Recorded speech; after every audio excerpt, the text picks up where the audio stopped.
I'm Madam Joyce from Educare TZ. I'm teaching biology, and today I will be with you, my student, to discuss our topic, which is very interesting topic, which is coordination and irritability.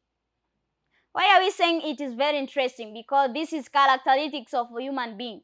Hii ni sifa kuu ya kiumbe hai. So we are going to read it into details. So my student, here we are going to focus looking on our subtopic, which is nervous coordination in mammals. We are going to discuss the nervous coordination in mammals. This subtopic we have seen in the previous in the previous session, that we have tried to look the little bit introduction on the nervous coordination that are occurring within the human being.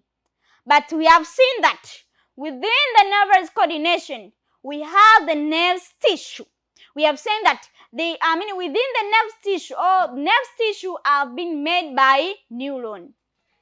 So, and also we have ended by saying that the nerve tissue make up the central nervous system, that is central nervous system, and the peripheral nervous system. Kwa maana kwamba ile nerve tissue yote ndiyo ambayo inatengeneza central nervous system pamoja na peripheral nervous system. Meaning that hauwezi ukaongelea central nervous system au peripheral nervous system without considering the tissue. The nerve tissue. Kwa hauwezi ukaongelea kuhusu central nervous system, hauwezi ukaongelea kuhusu peripheral nervous system kama haujaongelea hii nerve tissue. So we are saying that the central nervous system consists of the brain and the spinal cord. This is obvious. We have already seen that in the previous session. Kwa maana kwamba tukiongelea central nervous system, tunaongelea brain na spinal cord. So other times I cannot say central nervous system, naweza nikasema brain na spinal cord. In your mind you have to know that brain and spinal cord, those are the central nervous system. And also, when we are talking about peripheral nervous system, here comprised of the cranial and the spinal nerves, which are packed together with the motor and the sensory endings. So hapa tukiongelea the peripheral nervous system, tuseme na include the nerve fiber. What kind of nerve fiber are we talking about? Here we are talking about the cranial nerves together with the spinal nerves. So hizi cranial nerves pamoja na spinal nerves zimetoka kwenye ile tunaita central nervous system, that is brain and the spinal cord. They are coming from the motor and the sensory ending. Kwa kule mwishoni kabisa mwa sensory or motor ending ndipo ambapo utakutana na hii structure ya cranial na spinal nerves. We're going more further to discuss about this, so don't worry. But this one is a little bit introduction. So you have to know when we are saying that the peripheral nervous system, meaning that the cranial nerves together with the spinal cord. But when we are dealing with the central nervous system, meaning that the brain together with the spinal cord. Don't mix these two things. They are quite different and they work independently. And now we are saying that neurons are nervous tissue is the main tissue component of the nervous system, and it consists of the closely packed nerve cells or neurons with the very small intercellular spaces. Sasa hapa tukija kuongelea kwa upana zaidi kuhusu hii nervous tissue. Tumesema ndani ya nervous tissue kuna kuwa na neurons. Yani neurons ndio iliyotengeneza nervous tissue. Ndio maana hapa tumesema kwamba hii nervous tissue is the main tissue component of the nervous system, and it consists closely packed of the cells or the neurons. So with a very small intercellular space. So within the nervous tissue ndipo ambapo panakuwa na intercellular space. Kwa maana kwamba kunakuwa na space ndogo ndogo sana. Zile space ndizo ambazo zina enhance the function of the nervous tissue. So here the thing that you have to know, the neuron is something or tunasema kwamba is the functional unity of the nervous tissue. Ndio inaitwa neuron or the cell which is found within the nervous tissue. So, and also when we are saying that the nervous system or nervous tissue contain two types, namely the neurons and the neuroganglia. Tunaita neuroganglia.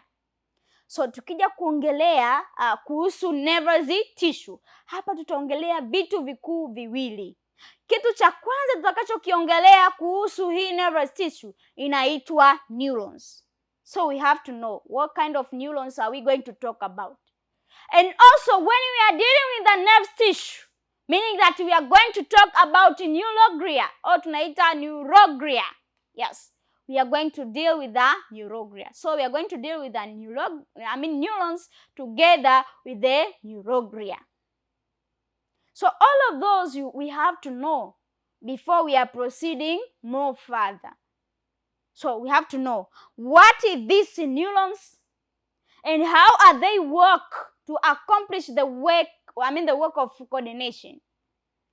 And also we have to know what are these neuroglia and what are the function of these neuroglia in accomplishing the term coordination. That is the characteristics of living things. So these are the things that you have to know. So as I have said, that the first thing that constitutes to the nervous tissue is the neuron. So we have to know what is this neuron. Here we are saying that the neurons are specialized nerve cells which generate and conduct nerve impulse. The neurons. We are saying that the neurons these are specialized nerve cells. Ni specialized nerve cells. Ni nerve cells ambazo ziko maalum kwa ajili ya kusafirisha impulse, nerve impulse. When we are saying that nerve impulse, my student, here meaning that the information that are coming from the outside environment and the inside environment. Tukisema inside environment, hapa tunaongelea yale matukio yote ambayo yanafanyika ndani ya mwili wa kiumbe hai. Lakini external environment, all of the changes that are occurring within the external environment, that is called either hot or tunasema kwamba drought and so on. All of those are the changes that are occurring on the external environment. But those changes that are occurring within outside environment are transmitted into the body of an organism by the presence of these neurons. So ndio maana tunasema the neurons, they are specialized cells which are involved in transmission of the nerve impulse. For instance, pale ambapo unakuwa unahisi pain, for example, ulikwenda labda upo sehemu ambapo kunakuwa na vitu vya ncha kali nyingi, maybe ukajikanyaga, ukakanyaga ile kitu yenye ncha kali. Kwa hiyo sasa pale ambapo unahisi maumivu mpaka una give the response, kwa maana kwamba you need to remove that either pin or any kind of substance that is sharp item. So ile pale tunasema kwamba zile information zinatoka kwenye ile injured area mpaka inaenda kwenye brain through this thing that is the neuron. So ndio maana tunasema neuron ni seli tunasema kwamba ni special cells which are specialized for carrying the nerve impulse or the nerve information from the surrounding environment. So that is the neuron. Remember, the neuron is found within the nerve tissue. But that one is the neuron. And also we have another thing that is the neuroglia. We have the neuroglia that constitute the nerve tissue. So we have to know what is this neuroglia and how do these conduct their function so that it can accomplish the work of irritability and coordination in general. So here we are saying that coordination, or we are saying that neuroglia are neuronal cells which can assist in propagation of the nerve's impulse and provide of nutrients to the neuron.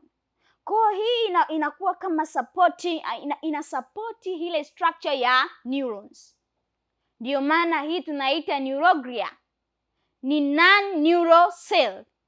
Non-neural cell meaning that hii siyo cell, lakini hii inafanya kazi ya supporting the neuron kwa kuprovide nutrients providing the energy in transmitting the impulse. So hii neuroglia inakuwa inafanya kazi ya kutransmit the impulse, yani inasaidia ile neuron pale ambapo inakuwa ina transmit impulse, either that impulse is for pain or for touch and so on. So hile impulse inaweza ikatransmitted kwa urahisi zaidi na ikafika kwenye brain ikabe interpreted kwa urahisi zaidi is due to the presence of this neuroglia. Is where now neuroglia they provide the nutrient, and the nutrient is the one that bring about energy. So that impulse can be transmitted very easily and very smoothly into the brain for the interpretation. Is due to the presence of this neuroglia. So my student, I would like to invite you in the next part of this session is where now we are going to clarify more on this term, that is the neuroglia, and how it can support the neuron in conducting the impulse into the brain so that it can be interpreted. So thank you for your listening.